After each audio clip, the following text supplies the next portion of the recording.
کہ قانون بنا دیا جائے اچھائی پر انعام ہے برائی پر سزا ہے. سزا کی بات نہیں ہوگی تو بات نہیں بنے گی. سزا پر ہی دنیا بچ کر تو کام کرتی ہے. تو پیغمبر کریم کو جہنم سے ڈراوے والا فرمایا گیا کہ آپ نے جہنم سے ڈراوے کی بات کرنی ہے. اب توجہ رکھنا, ڈراوے کی بات کیا ہے میں عرض کرنے لگا.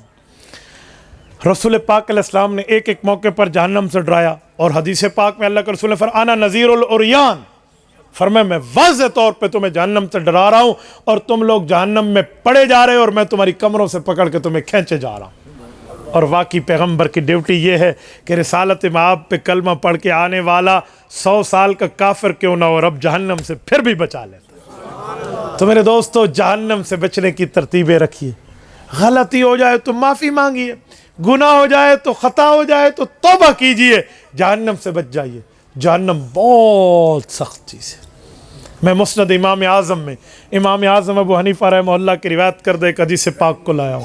حضرت عبداللہ ابن مسعود رضی اللہ تعالیٰ عنہ ارشاد فرماتے ہیں, میرے پاک پیغمبر نے فرمایا کہ جو اس امت کا آخری جہنمی جہنم سے نکلے گا, کیسے نکلے گا؟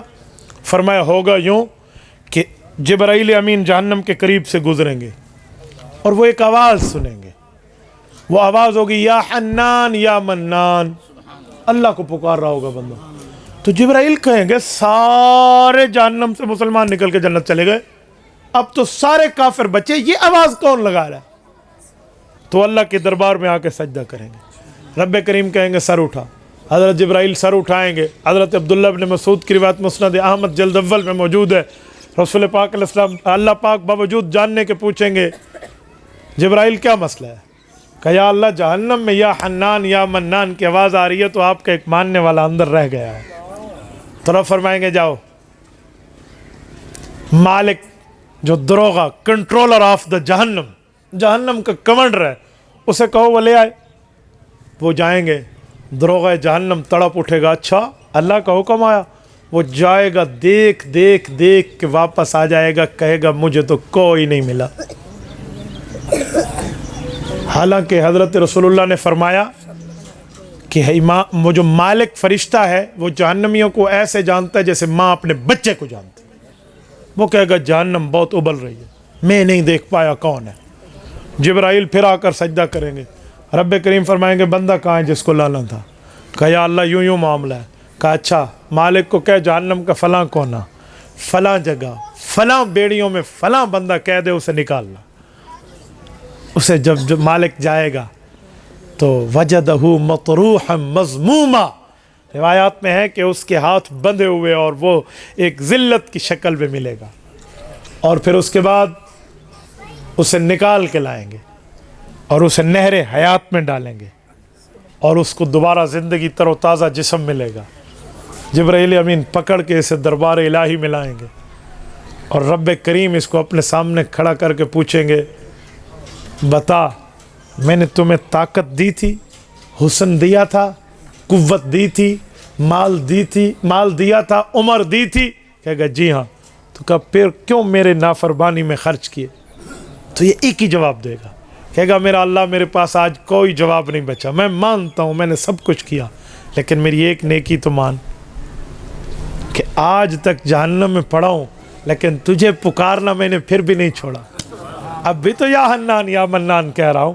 حنان کا معنی نرمی کرنے والے, منان کا معنی احسان کرنے والے. کہ میرے مولا آج تک مجھے امید آپ سے ہے کہ آپ ہی نے رحمت کرنی. فرمایا رب کریم اسے اجازت دیں گے کہ اب تو چاہتا کیا ہے؟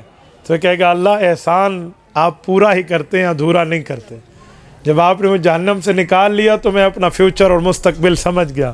طرح فرمائیں گے اے جبرائیل اسے بھی جنت داخل کر دو. رسول پاک علیہ السلام نے فرمایا کہ میں جانتا ہوں اس آدمی کو یہ آخری جنتی, اللہ نے مجھے بتایا آخری جہنمی ہے. تو یہ جہنم سے بچانے پر تو حضور آخری تک کے معاملات تک پہنچے ہوئے ہیں اور میرا پاک پیغمبر جنت اور جہنم کا خود وزٹ کر کے آیا ہے, جنت اور جہنم کو آنکھوں سے دیکھ کر آئے ہیں. تو وَنَذِيرًا پیغمبر کی تیسری صفت بیان فرمائی کہ پیغمبر کریم جہنم سے بچانے والے.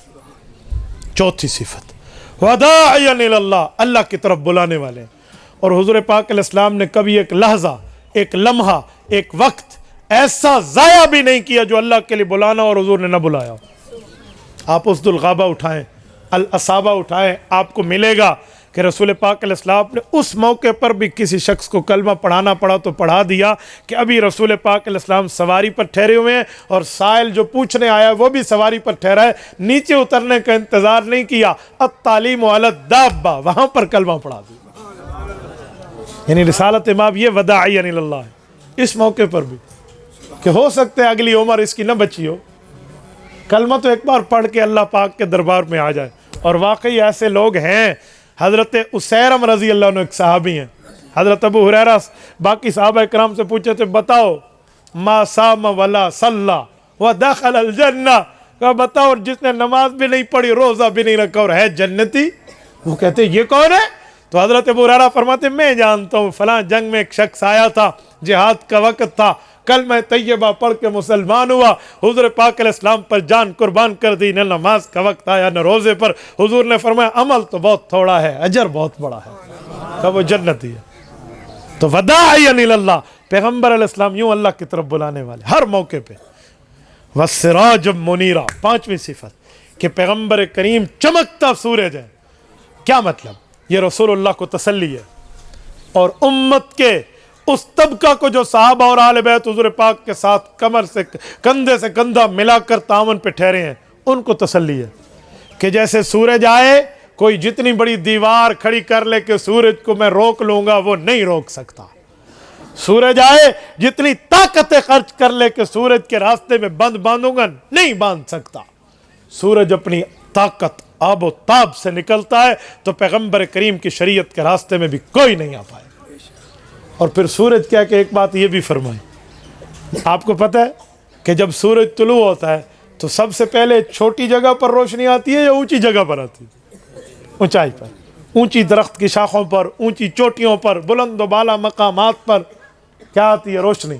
تو یہ بات ارشاد فرمائی کہ پیغمبر سورج ہے, یعنی جب طلوع ہوں گے تو امت کا افضل ترین طبقہ پیغمبر کے صحابہ اور اہل بیت پہ حضور کی روشنی پڑے گی. سب سے پہلے ان کے پاس روشنی آئے گی.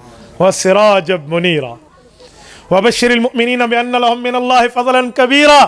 اے پیغمبر آپ انہیں کہہ دیں کہ اللہ کا فضل مومنین پر بہت بڑا ہوگا.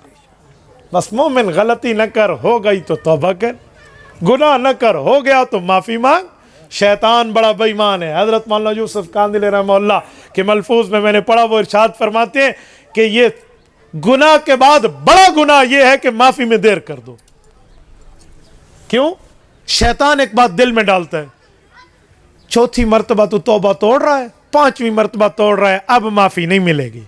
کہا لوگو یہ بندے کا کام ہے جو کہتا ہے پچھلی بار غلطی کی تھی میں نے معاف کی, اب غلطی کرے گا تو معاف نہیں کروں گا.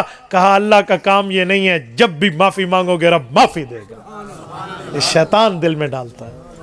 گر صدبار توبہ شکستی بازا, یہاں یہ معاملات ہے. اچھا, مومن پر بڑا فضل ہوگا, بڑی رحمت ہوگی, تو غلطی ہوگی تو معافی مانگیں. آج کل لوگ ہمیں کہتے ہیں مولانا ایسا وظیفہ بتائیں کہ ہم سے گناہ ہی نہ ہو.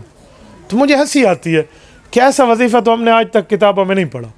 بھئی جس سے گناہ ہی نہ ہو یا وہ نبی ہے یا وہ فرشتہ ہے. تو نہ ہم نبی ہیں نہ ہم فرشتے ہیں, اور ہمارا عقیدہ تو ختم نبوت کا ہے. تو بھائی ہم کہاں سے تمہیں ایسا وظیفہ دے؟ ہم سے غلطی ہوگی, اس کا علاج ہے معافی مانگ کے ختم کرا لیں گے. بس بندہ کرے نہیں, ہو جائے تو توبہ کر لے, ہو جائے تو توبہ کر لو. توبہ میں کیوں دیر کرتے ہو یار؟ لڑائی ہو جائے تو راضی نامہ کر لیں. اللہ پاک سے توبہ مانگنے میں کون سی مشکل ہے؟ اور وَلَا تُطِعِ الْكَافِرِينَ وَالْمُنَافِقِينَ, فرمایا پیغمبر جو کھلا دشمن ہو بات اس کی بھی نہیں ماننی, اور جو اس کے بعد آئے اپنا من کے بات اس کی بھی نہیں ماننی اگر وہ مخالف کی شکل میں ہو. تو مخالفت کی شکل میں ہو تو بات اس کی بھی نہیں ماننی. کیا مطلب؟ لالچیں دیں گے, کہیں گے یہ لو لے لو یہ لے لو. وہ آیا نہیں تھے ابو طالب حضور پاک علیہ السلام کے چاچو کے پاس کہ اپنے بھتیجے کو کہہ دو کوئی لڑکی چاہیے تو دیتے ہیں, مال چاہیے تو دیتے ہیں, حکومت چاہیے تو دیتے ہیں, اور یہ چھوڑ دیں. تو حضور نے فرمایا تھا یا امی لو وضعوا الشمس علی یمینی والقمر علی یساری الا ان اترک ھذا الامر ما ترکتہ. میرے پیارے چچا جان ابو طالب, یہ کافر مجھے لالچیں دینے آئے, انہیں کہہ دے آسمان کا سورج میرے دائیں پر اور آسمان کا چاند میرے بائیں ہاتھ پہ رکھ دیں، کہیں شریعت چھوڑ دو، میں انہیں زمین پہ پھینک دوں گا، دین نہیں چھوڑوں گا۔ تو وَلَا تُطِعِ الْكَافِرِينَ وَالْمُنَافِقِينَ۔ اچھا جب وہ تکلیفیں دیں، جب وہ ظلم کریں، وہ پروپیگنڈا کریں اور بکواسیات میں زبانیں دراز کریں، تو کیا کیا جائے؟ رب کریم نے کیا فرمایا؟ فرمایا وَدَّ أَذَاهُمْ، چھوڑ دیں ان کی تکلیفوں کو، فکر نہ کریں ان کی تکالیف کی، جو کرتے ہیں کرنے دو۔ کیوں؟ وَتَوَكَّلْ عَلَى اللَّهِ، اللہ پر بھروسہ کرو۔ یار محمد کریم اور اس کی جماعت کا ڈنکا قیامت تک گونجتا رہے گا، اور پیغمبر کریم کے مخالفین کے نام رکھنے پہ آج امت تیار نہیں ہے۔ کوئی مشرک بھی ایسا نہیں ہے جو اپنے بچے کا نام ابو جہل کے نام پہ رکھے، کوئی کافر بھی ایسا نہیں ہے جو اپنے بچے کا نام ابو جہل کے نام پہ رکھے۔ جو ٹکرایا وہ پاش پاش ہو گیا۔ ان شانئک ھو الابتر، پیغمبر کا دشمن ذلیل و خوار ہو کر جائے گا، اور دشمن پر قیامت تک لعنتیں برستی رہیں گی، اور رسالت مآب کا نام دنیا میں گونجتا رہے گا۔ اے دنیا کیا، امام زمخشری نے سورت نمبر 94 سورت علم نشرہ ورفعنا لک ذکرک کتاب کشاف میں لکھا ہے کہ پیغمبر کریم کے نام کو اللہ نے اتنی بلندی دی ہے، دنیا میں اذان، نماز، روزہ، خطبہ، ہر جگہ حضور کا نام ہے، لیکن بندہ قبر میں جائے گا، اللہ کے سوال کے بعد حضور کے نام کا سوال ہوگا۔ حضور کے نام کو تو اللہ نے اتنا اپنے ساتھ جوڑ دیا۔ وَتَوَكَّلْ عَلَى اللَّهِ، اللہ پر توکل کرنا۔ وَكَفَى بِاللَّهِ وَكِيلًا، اللہ آپ کا مددگار اکیلا ہی کافی ہے۔ اور خدا کی قسم دنیا ایک طرف ہو جائے، تمام کے تمام لوگ ایک طرف ہو جائیں، اور اللہ کا معاملہ ایک طرف ہے، تو اللہ کافی ہے۔ یہ تو ہوئی سیرت النبی پر۔ آؤ میں اب سیرت صحابہ پر ایک دو جملے دیتا ہوں، اور پھر اس کے بعد سیرت اہل بیت پر توجہ رکھنا۔ سیرت النبی کے ساتھ سیرت صحابہ کی ایک بات ذہن میں رکھنا، رسول پاک صلی اللہ علیہ وآلہ وسلم کے صحابہ کرام وہ ہیں جنہوں نے پیغمبر کریم سے اتنی محبت کی ہے، اتنا پیار کیا ہے، اتنی زیادہ حضور پاک کی اطاعت میں آگے گئے ہیں کہ اللہ نے ان کے ایمان کی گواہی اپنے الفاظ میں دی ہے۔ وہ کیا گواہی ہے؟ توجہ رکھنا۔ رب کریم فرماتے ہیں من المؤمنین رجال، بلکہ میں پوری آیت پڑھ کے آپ کی خدمت میں رکھ دیتا ہوں۔ فرمایا لقد کان لکم فی رسول اللہ اسوۃ حسنہ، یہ سورت نمبر 21 کی، سورت نمبر 33 کی آیت نمبر 21 ہے سورت احزاب کی۔ لقد کان لکم فی رسول اللہ اسوۃ حسنہ، بے شک پیغمبر کی زندگی تمہارے لیے بہترین نمونہ ہے۔ لمن کان یرجو اللہ، جو اللہ پر امید رکھے، والیوم الآخر، قیامت کے ماننے پر امید رکھے، والیوم الآخر، وذکر اللہ کثیرا، اور اللہ کی زیادہ کثرت سے یاد کرے۔ ولما رأى المؤمنون الاحزاب، میرے پاک پیغمبر آپ کے صحابہ وہ ہیں جب یہ کافروں کے لشکر کو دیکھتے ہیں نا کہ وہ لڑنے کے لیے آ رہا، تو یہ ڈرتے نہیں ہیں۔ قالوا هذا ما وعدنا اللہ ورسولہ وصدق اللہ ورسولہ، تو یہ کہتے ہیں کہ ہاں یہ آ گئے لشکر ہم سے لڑنے، ہمارے ساتھ اللہ نے وعدہ کیا اور رسول اللہ نے وعدہ کیا اور سچ کیا۔ یہ دشمن کو دیکھ کے ڈرتے نہیں ہیں، ان کے قدم ڈگمگاتے نہیں ہیں، یہ پیچھے نہیں ہٹتے، یہ ہٹنے والے نہیں، ڈٹ کے کٹنے والے لوگ ہیں۔ اور یہ کہتے ہیں وَمَا زَادَهُمْ إِلَّا إِيمَانًا وَتَسْلِيمًا، یہ کافروں کی زیادہ چالوں کو دیکھ کے ان سے لڑتے ہیں، ان کی ایمان بھی بڑھتے ہیں، ان کی اطاعت بھی بڑھتی ہے۔ یعنی صحابہ کرام کی جرت و بہادری کو بیان کی کہ صحابہ کرام میں مقام و مرتبہ اتنا ہے۔ اور آگے کیا فرمایا؟ فرمایا مِنَ الْمُؤْمِنِينَ رِجَالٌ صَدَقُوا مَا عَاهَدُوا اللَّهَ عَلَيْهِ، یہ وہ لوگ ہیں جنہوں نے اللہ سے کیا ہوا وعدہ نبھا دیا، یعنی شہید ہو گئے۔ کچھ تو یہ ہیں فَمِنْهُمْ مَنْ قَضَى نَحْبَهُ، وعدے کو نبھا کر شہید ہو گئے کچھ، فَمِنْهُمْ مَنْ يَنْتَظِرُ، اور بعض لوگ ابھی بیٹھے ہوئے ہیں کہ وقت آئے گا تو ہم بھی جام شہادت نوش کریں گے، وہ تیار ہیں۔ وَمَا بَدَّلُوا تَبْدِيلًا، اے پیغمبر یہ آپ سے وعدہ کرتے ہیں تو بدلتے نہیں ہیں، آپ سے بات کرتے ہیں تو تبدیلی نہیں کرتے، آپ کے ہاتھ میں ہاتھ دے کر بیعت کرتے ہیں، سوال کرتے ہیں تو اس سوال سے پیچھے ہٹتے نہیں ہیں، جو وعدہ آپ ان سے لیتے ہیں یہ اس وعدے پر پورا رہتے ہیں۔ اگلا جملہ فرمایا قیامت کا دن آئے گا، میں قیامت کے دن کیوں قائم کروں گا؟ لیجزی اللہ الصادقین بصدقہم، میں ان سچوں کو ان کی سچائی پر اجر دوں گا. وَيُعَذِّبَ الْمُنَافِقِينَ إِنْ شَاءَ أَوْ يَتُوبَ عَلَيْهِمْ, اور کچھ منافق ہوں گے تو انہیں عذاب دوں گا, معافی مانگیں گے تو معاف کر دوں گا.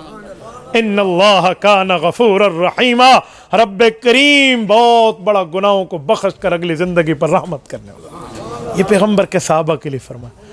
اور میرے دوستو, رسول پاک علیہ الصلوۃ والسلام کے صحابہ کرام وہ لوگ ہیں جن کو قرآن کریم نے ان کے ارادوں کی اچھائی بھی حضور کو بتا دی. ارادہ تو دل میں اللہ جانتا ہے, دل کے بھید تو ساتھ بیٹھنے والا بھی نہیں جانتا. باپ اپنے بیٹے کے دل کی بات نہیں جانتا, بیٹا اپنے ابے کی بات نہیں جانتا, ماں بیٹے کی, بیٹی ماں کی بات نہیں جانتی. کیوں؟ دل کا معاملہ کس کے معاملے میں؟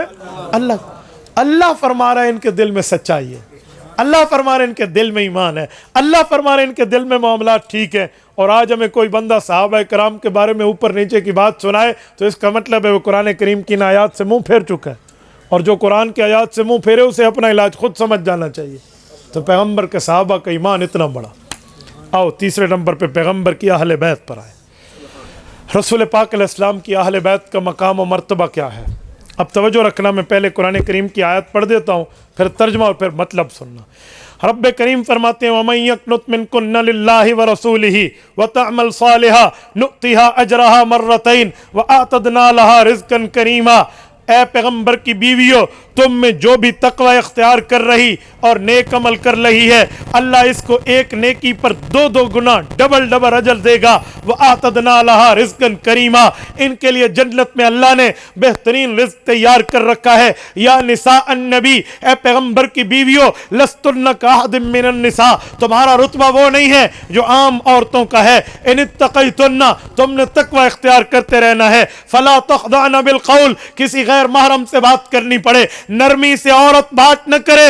فیطمع الذی فی قلبہ مرض, اگر غیر محرم سے بات میں نرمی کرو گے اس کے دل میں مرض پڑ جائے گا. وقلن قولا معروفا, اور آپ اچھی اور دستور کے موافق بات کیا کرو. وقرن فی بیوتکن, اپنے گھروں میں مضبوطی سے رہو. ولا تبرجن تبرج الجاہلیت الاولی, یوں نہ نکلو جیسے جاہلیت کی کافر عورتیں گھروں سے نکلتی تھی. واقمنا الصلاۃ, نماز قائم کرنا تمہاری ذمہ داری. وآتینا الزکاۃ, زکوٰۃ کی ادائیگی تمہاری ذمہ داری. وأطعنا اللہ ورسولہ, اللہ کے رسول کی اطاعت کرنا تمہاری ذمہ داری. انما یرید اللہ لیذہب عنکم الرجس اہل البیت, اللہ یہ چاہتا ہے کہ پلیتی تم سے لے جائے اے پیغمبر کے گھر والوں. ویطہرکم, تمہیں پاک کر دے. تطہیرا, جیسے پاک کرنے کا حق ہے. واذکرن ما یتلی فی بیوتکن, جو تمہارے گھروں میں تلاوت ہو رہی ہے اسے یاد کرو. من آیات اللہ, وہ اللہ کا قرآن کیوں نہ ہو. والحکمہ, پیغمبر کی حدیثیں کیوں نہ ہو, اسے یاد کرنا تمہارا کام ہے. ان اللہ کان لطیفا خبیرا, اللہ بہت باریک بین اور خبردار, تمہارے اعمال سے یاد رکھنے والا ہے. یہ پیغمبر کی اہل بیت پر بات ہے. اب توجہ رکھنا ذرا, آپ کے ذہن میں آئے گا مولوی صاحب اہل بیت سنانا تھا, تو نے تو پیغمبر کی بیویاں سنا دی, ازواج کی بات کر دی. میرے دوستو, ہم پوری اہل بیت مانتے ہیں, ادھورا نہیں مانتے. میں نے شروع میں کہا پورے دین پر چلنے میں کامیابی ہے, ادھورے پر نہیں. اہل بیت پیغمبر کی اولاد بھی ہے, نواسے بھی ہیں, داماد بھی ہے, پیغمبر کی بیویاں بھی ہیں. یہ یاد رکھیں. کیوں؟ ایک کوارا ہوتا ہے, ایک شادی شدہ ہوتا ہے. کوارا بندہ کہے نا گھر والے, مطلب اور ہوتا ہے, اور شادی شدہ کہے کہ میرے ساتھ گھر والے ہیں, مطلب اور ہوتا ہے. اہل بیت کا کیا معنی ہے؟ اہل کہتے ہیں والا, بیت کہتے ہیں گھر کو, گھر والا. یہ جو ہم کہتے ہیں اہل عقل, اس کا کیا معنی؟ عقل والا. اہل علم, اہل حق ہے, اس طرح کہتے ہیں نا. اہل تاریخ, تاریخ والا. تو بھائی اہل بیت, گھر والے. اگر کوارا کہے اہل بیت تو ہو سکتا ہے کہ مراد بہن ہو, مراد اس کی امی ہو. لیکن جب کوئی شادی شدہ کہے کہ گھر والے میرے ساتھ ہیں تو کیا مراد ہوگا؟ بولیے. الیندے نہیں بے, میں کہا سچ پورا الیند ہے, تو سچ ادھورا ہی علاوہ چھوڑ لیتے. جب شادی شدہ آدمی کہے اہل بیت میرے ساتھ میرے گھر والے ہیں تو پہلے مراد کون ہوتا ہے؟ پہلے بیوی. بیٹی بھی ہو سکتی ہے, بیٹیاں بھی ہو سکتی ہیں, بچے بھی ہو سکتے ہیں, لیکن پہلے بیوی. تو اہل بیت میں پہلا نمبر پیغمبر کی بیویوں کا ہے. اب پوری بات میری سننا، آدھی نہ کر رہا، توجہ. ہم وہ لوگ ہیں جو پیغمبر کی تمام بیویوں کو نبی کی اہل بیت میں شامل سمجھتے ہیں. حضرت خدیجہ رضی اللہ عنہ پیغمبر کی بیوی، حضرت سودا رضی اللہ عنہ پیغمبر کی بیوی، حضرت عائشہ رضی اللہ عنہ پیغمبر کی بیوی، حضرت صفیہ رضی اللہ عنہ پیغمبر کی بیوی، حضرت حفصہ رضی اللہ عنہ پیغمبر کی بیوی، حضرت ام حبیبہ رضی اللہ عنہ پیغمبر کی بیوی، حضرت ماریہ قبطیہ رضی اللہ عنہ پیغمبر کی بیوی، حضرت زینب بنت جحش رضی اللہ عنہ پیغمبر کی بیوی، حضرت زینب بنت خزیمہ رضی اللہ عنہ پیغمبر کی بیوی، حضرت میمونہ رضی اللہ عنہ پیغمبر کی بیوی، حضرت جویریہ رضی اللہ عنہ پیغمبر کی بیوی. یہ تمام پیغمبر کی بیویاں پیغمبر کی اہل بیت ہیں. اور حضرت ام سلمہ پیغمبر کی بیوی رضی اللہ عنہ پیغمبر کی اہل بیت ہیں. یہ تمام بیویوں کو اہل بیت مانتے ہیں. جب یہ آیت اتری، حضرت ام سلمہ کے گھر میں تھے حضور، بیویاں تو قرآن نے اہل بیت کر دی. حضور پاک کے دل میں آیا کہ میں اپنی اولاد، اپنے نواسوں، ان کو بھی شامل کروں. تو یہ سن 9 ہجری کا واقعہ ہے جب پیغمبر کی 7 اولادوں میں 6 اولادیں دنیا سے رخصت ہو گئی تھی. حضور کی 4 بیٹیاں اور 3 بیٹے ہیں، زینب، رقیہ، ام کلثوم، فاطمہ رضی اللہ عنہن پیغمبر کی 4 بیٹیاں، 4 صاحبزادیاں، 4 نور نظر لخت جگر. اور حضور پاک کے 3 صاحبزادے، پہلے بڑے کا نام ہے قاسم، اور دوسرے بیٹے کے 5 نام ہیں، عبداللہ بھی ہے، طیب بھی ہے، طاہر بھی ہے، مطیب بھی ہے، مطہر بھی ہے، 5 نام ہیں. اور آخری بیٹے کا نام ابراہیم ہے. رب نے مجھے الحمدللہ سعادت عطا فرمائی ہے، میں رسول اللہ کی تمام اولاد کی قبور پہ حاضر ہوا ہوں. یہ اللہ نے مجھے سعادت دی. میں پیغمبر علیہ السلام کی ایک بیٹی کی قبر پہ فاتحہ پڑھا ہے، ایک بیٹے کی قبر فاتحہ پڑھا ہے. پیغمبر علیہ السلام کی تمام ازواج مطہرات کی قبور پہ حاضری دی ہے. حضرت میمونہ بنت حارث سمیت ان کی قبر وادی صرف میں علیحدہ ہے، باقی جنت البقیع جنت المعلی میں. اور میں نے خلفائے راشدین میں حضرت ابوبکر، حضرت عثمان، حضرت عمر، حضرت ابوبکر، حضرت عمر، عثمان کی قبور پہ حاضری دی ہے. میں اللہ کے کلام کو گواہ بنا کے کہتا ہوں، رب کریم مجھے ایمان کے ساتھ حضرت علی کی قبر کی زیارت عطا فرما. میں تو بڑے دل سے مانگتا ہوں، یقین مانے میں خلفائے اربعہ کی قبور پہ جانا اپنے لیے سعادت سمجھتا ہوں. میں نے ایمان کی شرط ساتھ لگائی ہے کہ آپ سمجھ گئے ہوں گے میں کہنا کیا چاہتا ہوں. توجہ رکھنا. تو رسول پاک علیہ السلام پر جب یہ آیت اتر رہی تھی، حضور پاک کی 6 اولادیں دنیا سے رخصت ہو گئے. رسول اللہ کی ایک ہی چوتھی اور چہیتی بیٹی اس وقت حضرت فاطمہ دنیا پر زندہ سلامت تشریف فرما تھی. تو حضور پاک نے حضرت فاطمہ رضی اللہ عنہ سیدۃ النساء فی الجنہ ان کو بلایا. خاتون جنت آئیں، اپنے بچوں کو لائی، امام حسن امام حسین رضی اللہ عنہ سمیت، حضرت علی سمیت. مجھے رومال دکھانا مولانا ایک. رسول پاک علیہ السلام کی کالی کملی ہوتی تھی. حضرت ام سلمہ فرماتی ہیں رضی اللہ عنہ کہ رسالت مآب علیہ السلام نے جب ان کو بلایا، اہل بیت کی آیت اتر چکی تھی، بیویاں بن چکی تھی، تو حضور پاک علیہ السلام نے یوں چادر کھولی اور چادر اپنی اولاد پہ یوں سایہ کر دیا. بیٹی بھی ہے، نواسے بھی ہیں، داماد بھی ہیں. سایہ کر کے دعا کی، میرے مولا اللہم ہؤلاء اہل بیتی فتطہرہم تطہیرا. مولا میرے یہ بھی اہل بیت ہیں، انہیں بھی پاک فرما دے. جب یہ دعا مانگی نا، حضرت ام سلمہ کہتی ہیں فجذبہ من زاویہ. جب حضور دعا مانگ رہے تھے تو میں نے ایک کونے کو یوں کھینچا لأنی ادخل معہم، کہ میں بھی اس چادر کے نیچے آ جاؤں. حضور پاک نے کیا فرمایا؟ انتی علی مکانک انتی علی خیر. ام سلمہ تو اپنی جگہ آیت کے مطابق گویا اہل بیت بن چکی ہے، اب ان کے لیے دعا کر رہا ہوں. ہاں مبارکباد کے مستحق ہیں اہل سنت والجماعت جو قرآن کے بنائے ہوئے پیغمبر کی بیویوں کو اہل بیت مانتے ہیں. مبارکباد کے مستحق ہیں اہل سنت والجماعت جو پیغمبر کے فرمان کے بنائے ہوئے اہل بیت کو بھی مانتے ہیں، ہم انہیں بھی مانتے ہیں، انہیں بھی مانتے ہیں. اور ہمارا نظریہ ہے جو پیغمبر کی بیویوں کو اہل بیت سے نکالے یہ بھی کسی گھر گھاٹ کا نہیں ہے. جو پیغمبر کے گھرانے کو، اولاد کو اہل بیت سے نکالے اس کا بھی کوئی گھر گھاٹ نہیں ہے. ہم پوری اہل بیت کے قائل ہیں بابا. ہم قرآن بھی مانتے ہیں، فرمان بھی مانتے ہیں. ہم وہ لوگ نہیں ہیں کہ ہم قرآن مان کے فرمان چھوڑ دیں، فرمان مان کے قرآن چھوڑ دیں. نہ بابا، ہمارا اعلان ہے قرآن بھی ہمارے ایمان کا حصہ، حضور کا فرمان بھی ہمارے ایمان کا حصہ. قرآن نہ مانو تب بھی بے ایمان، فرمان نہ مانو تب بھی بے ایمان. تو ہم تو صحابہ کے بھی قائل ہیں، اہل بیت کے بھی قائل ہیں، پیغمبر کے بھی قائل ہیں. بڑا آسان سلسلہ ہے بھائی. لیکن مسئلہ یہ ہے، میں نے شروع میں کہا کہ پورے دین پر چلنے میں کامیابی ہے، ادھورے دین پر چلنے میں کامیابی نہیں ہے. بھائی میں آدھے اہل بیت مانوں، میں پیغمبر علیہ الصلوۃ والسلام کی بیٹی سیدہ فاطمہ الزہرا رضی اللہ عنہ، جس کے پاؤں کی جوتی میری آنکھ، میرے سر کا تاج، اس جوتی کے نیچے آنے والے مٹی کے ذرات میری آنکھ کا سرما. شاید ہماری آنکھیں بھی اس قابل نہ ہو کہ خاتون جنت جیسی بہت بڑی بات ہے. لیکن خاتون جنت حضرت فاطمہ کو اہل بیت مان اور ان کی ماؤں کو اہل بیت سے نکال دے، یہ کون سا انصاف ہے؟ خاتون جنت کو اہل بیت مان اور خاتون جنت کی بہنوں کو ان کی جو ہے نا کیا کہتے ہیں ماں اور ان کے خاندان کو اہل بیت سے نکال دے، یہ کون سا انصاف ہے؟ کل قیامت میں اماں فاطمہ الزہرا رضی اللہ عنہ سے محبت کا دم کیسے بھریں گے؟ یوں نہیں ہے. دشمن سے بھی تعلق، دوست سے بھی تعلق، جی نہیں.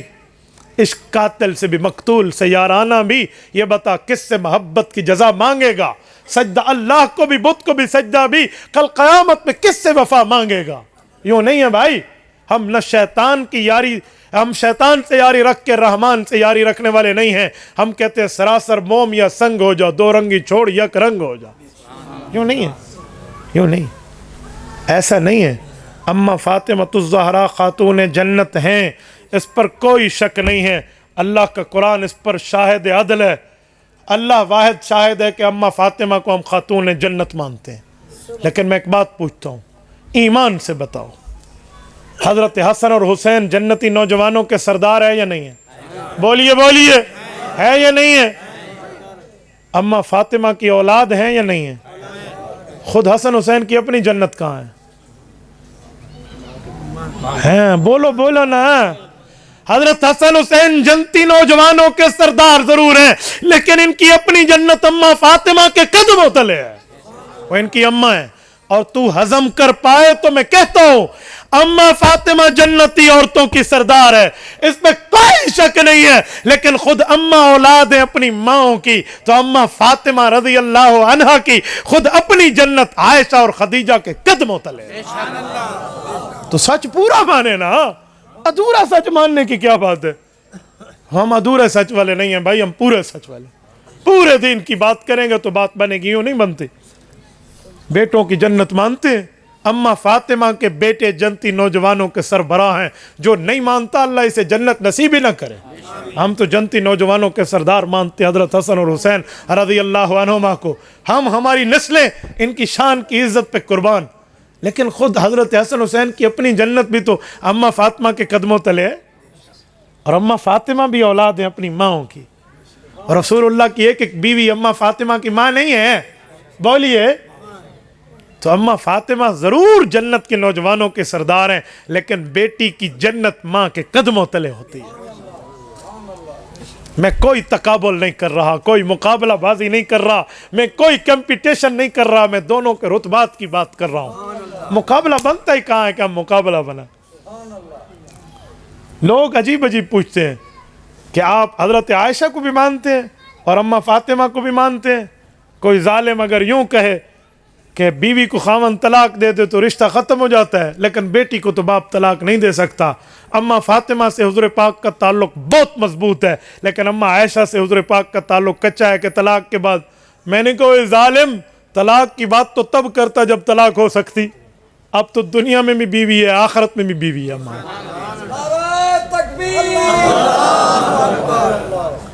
وَلَا أَن تَبَدَّلَ بِهِنَّ مِنْ أَزْوَاجٍ وَلَوْ أَعْجَبَكَ حُسْنُهُنَّ. قرآن کریم سورت نمبر 33 سورت احزاب.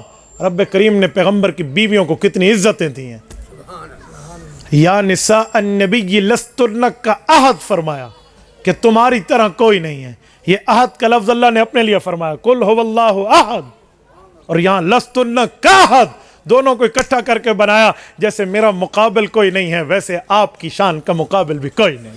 یہ پیغمبر کی بیویوں کو خدا نے کہا ہے. اور اگر تمہیں بہت شوق ہے تقابل کا، مجھے نہیں شوق، لیکن میں اپنی اماں کا، اماں فاطمہ اور اماں عائشہ رضی اللہ عنہما کے دوپٹے کی عزت کرتے ہوئے کہوں گا، ہاں ہاں ہر بیوی اپنے خاوند کا ہاتھ پکڑ کے جنت جائے گی.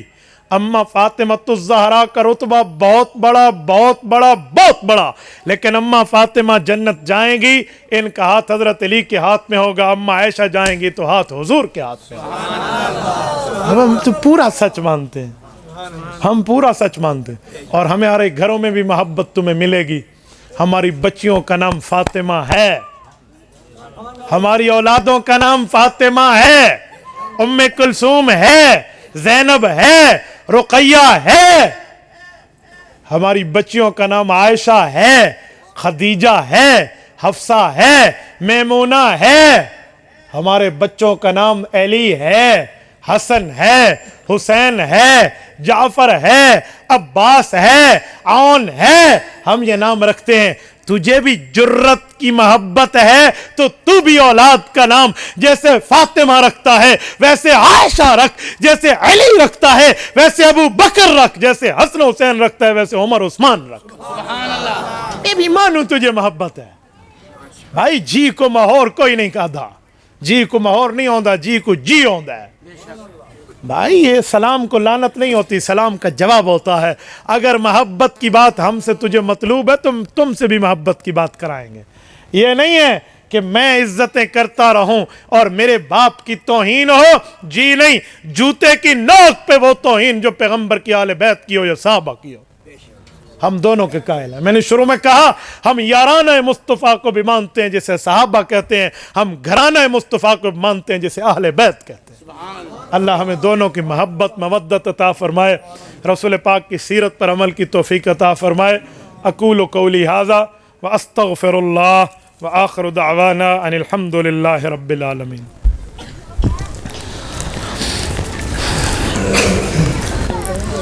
سوال ہے کہ جب اللہ تعالیٰ ہر جگہ پر ہیں تو آپ علیہ السلام کو معراج کے لیے عرش پر کیوں بلایا گیا؟ بابا اللہ تعالیٰ بغیر جسم کے ہر جگہ ہے، لیکن معراج پر حضور پاک کو عرش پہ کیوں بلایا گیا؟ میں آپ سے سوال کرتا ہوں، جب اللہ ہر جگہ ہے تو حضرت موسیٰ علیہ السلام کو کوہ طور پر ملاقات کے لیے کیوں بلایا گیا؟ حضرت موسیٰ کہاں تھے؟ کوہ طور پر گئے تھے. تم تو کہتے ہو اللہ صرف عرش پر ہے اس لیے حضور پاک عرش پہ گئے. جب صرف عرش پر ہے تو حضرت موسیٰ علیہ السلام کوہ طور پہ کیوں گئے تھے؟ جو جواب آپ کا وہ میرا. نمبر 2، یہ جو ہم جاتے ہیں کعبۃ اللہ تو کیا کہتے ہیں کس کے گھر گئے؟ تو یہ اللہ کے گھر حاجی کیوں جاتا ہے؟ اللہ تو ہر جگہ ہے. مجھے اس کا جواب تم دے دو.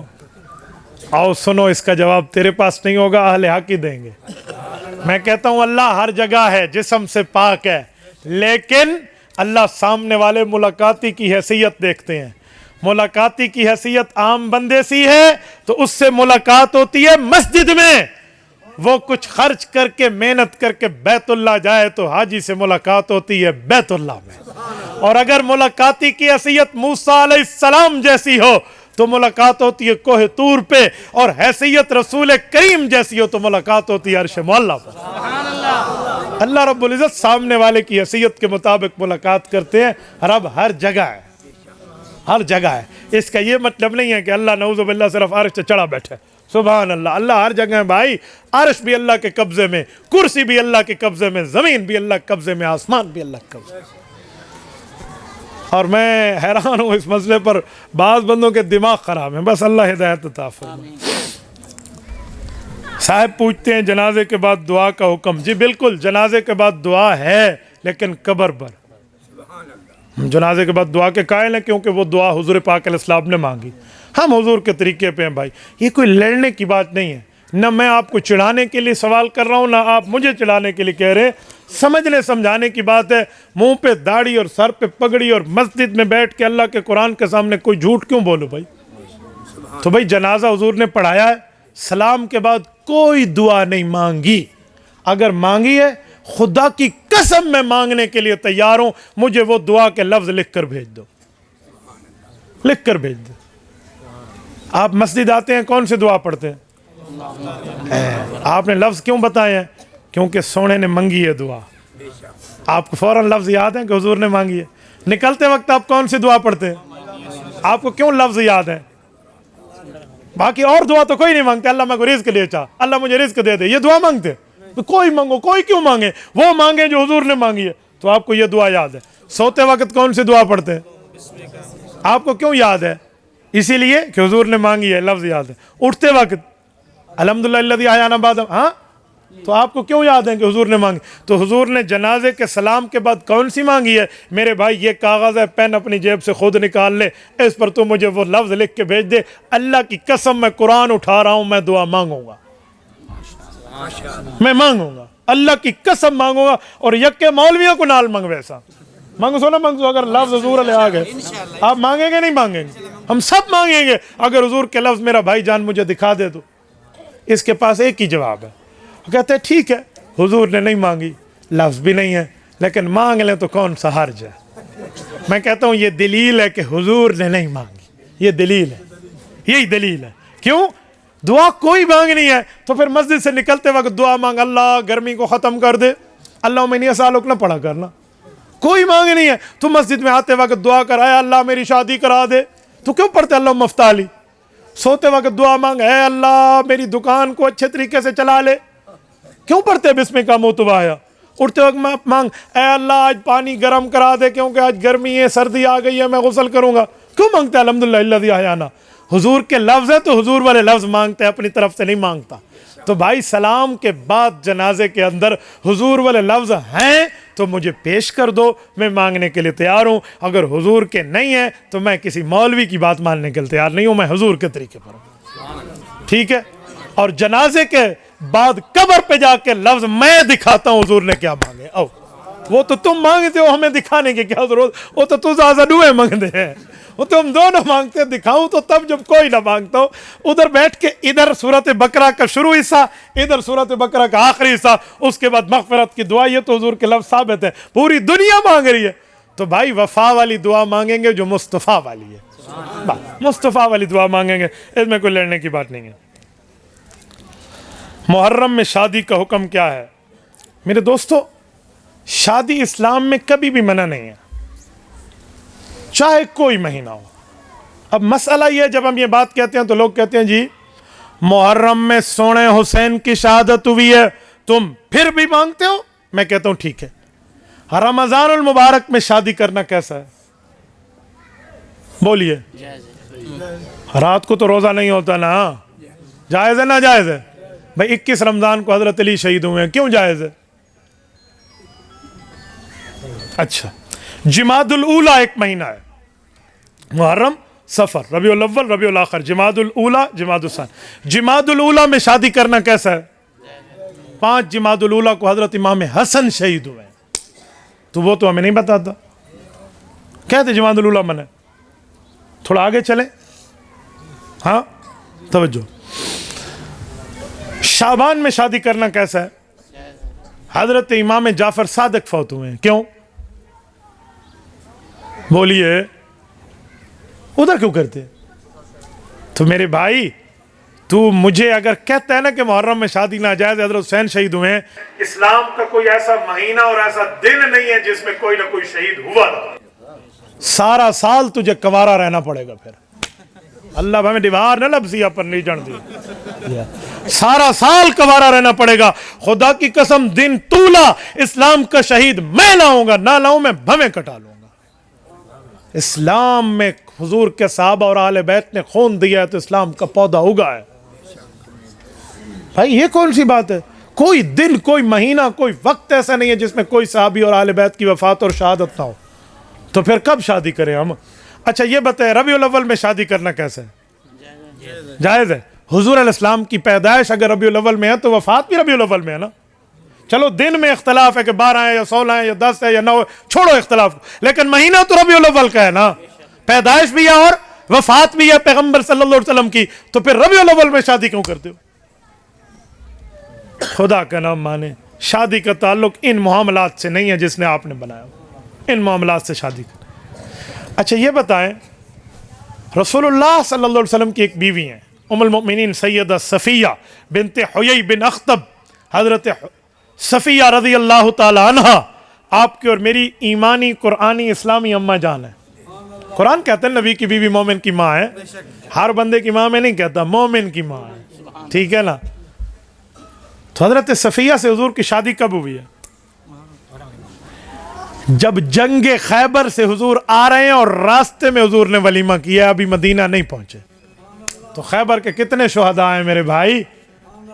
تو اگر کسی شہید کی شہادت کے بعد شادی ناجائز ہوتی تو حضور پاک علیہ السلام کو صحابہ تازہ تازہ کہتے کہ ابھی شہادتوں سے اٹھ کے آ رہے ہیں اور یہاں شادی ہو رہی ہے۔ تو شادی اور اس کے معاملات الگ الگ ہیں میرے بھائی، تھوڑا گزارا، ایکسیلیٹر پریدا جسے کہتے ہیں نا، تھوڑا ایکسیلیٹر پریدا بھائی، اتنا نہیں ہے۔ وہ کہتے ہیں اتنی نہ بڑا دامن پاکی کی حکایت، دامن کو ذرا دیکھ، ذرا بندے کو با دیکھ، پھر جا کر بات۔ لیکن اس کا مطلب یہ بھی نہیں ہے کہ ہمیں کوئی ان کی شہادت کی خوشی ہے، فلاں ہے فلاں، یوں نہیں ہے بھائی، یوں نہیں ہے۔ لیکن جو مسئلہ ہے وہ مسئلہ ہے، ہم کھلا کھلا مسئلہ بتائیں گے۔ مسئلے کے لیے کوئی دلیل چاہیے جو کوئی لے کر آئے تو ہمیں دکھا دے۔ ایک بات کہوں آپ کو، ماشاءاللہ، جزاک اللہ۔ یہ جو مجھے کہا جاتا ہے کہ محرم الحرام میں شادی نہ کرو، غم کا مہینہ ہے۔ غم کا مہینہ کیا ہوتا ہے؟ غم کا مہینہ کسے کہتے ہیں؟ کہ اس میں حضرت حسین فوت ہوئے ہیں تو غم، شہید ہوئے ہیں تو غم کا مہینہ ہے۔ نوح علیہ السلام کی کشتی پار لگی ہے، محرم کا مہینہ ہے۔ موسیٰ علیہ السلام فرعون سے نجات پاتے ہیں، محرم کا مہینہ ہے۔ پھر